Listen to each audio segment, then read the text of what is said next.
¿Qué tal, queridos amigos? Pues tenemos que decir las cosas como se han dado.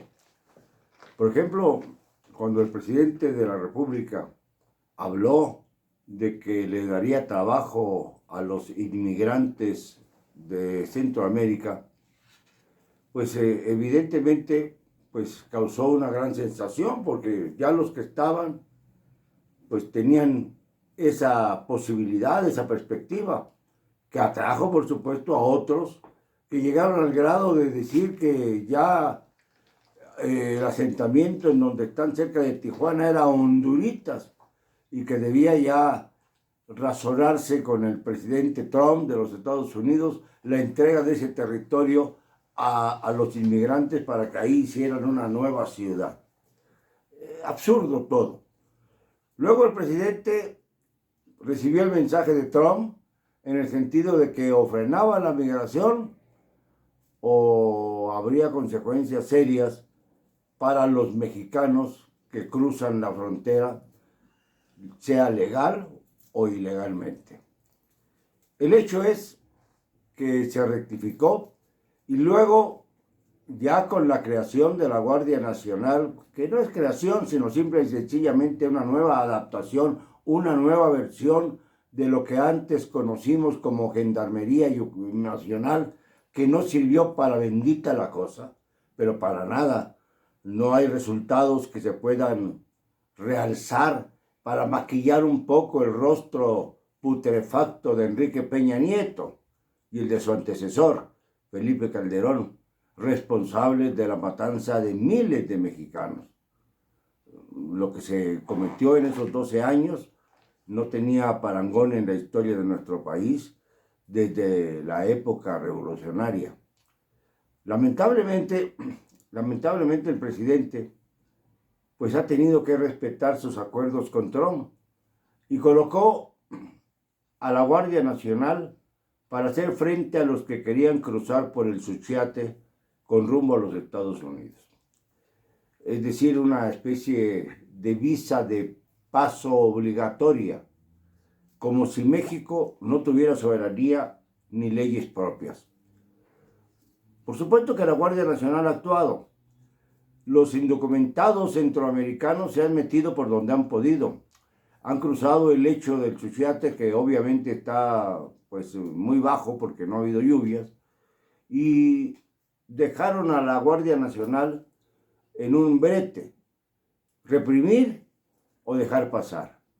Más allá de lo que humanamente nos dice la conciencia, de que quienes buscan trabajo deben encontrarlo y deben tener justicia, esta nueva mancha de indocumentados centroamericanos nos revela que están siguiendo una estrategia para poner en predicamento a los mexicanos, porque la mayor parte de los mexicanos no está de acuerdo en que se les permita el paso franco a estos individuos que vienen con mujeres, que vienen con niños y que obviamente han sido perfectamente organizados, tienen comida, etcétera, desde su lugar de origen. Esto pareciera más bien una especie de cuarta columna, quinta columna, para poner en predicamento, repito, al gobierno mexicano.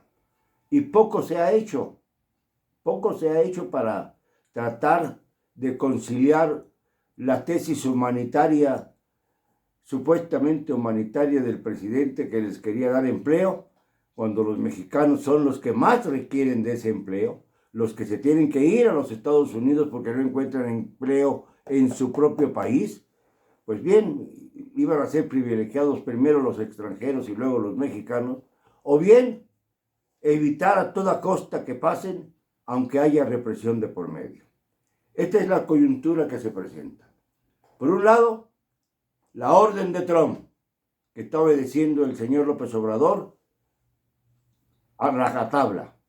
Por la otra, lo que había dicho el propio presidente en un sentido humanitario de utilizar la mano de obra de los centroamericanos, como si no hubiera suficiente mano de obra en México para poder abrir camino al famoso Tren Maya o al tren transísmico. Desgraciadamente, entre que si son peras o son manzanas, la realidad es que no se avanza, ni en materia de migración, ni mucho menos en materia de infraestructura. No se comienza el Tren Maya, no se comienza ninguna obra. El aeropuerto de Santa Lucía, vimos cómo parte de su estructura se vino abajo hace algunos meses, tuvieron que reconstruirla otra vez. Y esto nos pone a pensar qué tipo de obras está haciendo el presidente de la República. ¿Qué ha inaugurado? Creo que allá con los mixes logró abrir un camino, una carretera de la que el propio presidente presumió. En fin, hay que ver muy claramente en qué se está invirtiendo el dinero, cómo se está creando obra pública. Si el dinero recaudado por el presidente, el de las subastas, el de todas estas maniobras que ha tenido, incluyendo la posibilidad de que se rife el famoso avión presidencial y se obtengan 3,000 millones de pesos. Con todo este dinero, ¿qué se va a hacer? ¿Cuál es el destino? Ya se dijo que cambiaría el avión por utensilios médicos. ¿Qué tipo de utensilios? ¿Por qué se dejó abandonar a los hospitales? ¿Por qué no se hace justicia? ¿Por qué no se persigue a los responsables?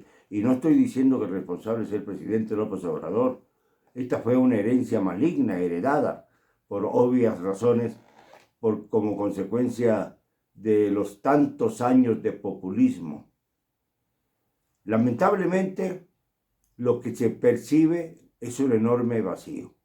Un vacío de poder, un vacío de decisiones, un vacío para hacer gobierno con criterios congruentes y sobre todo con energía cuando se trata de defender la soberanía nacional.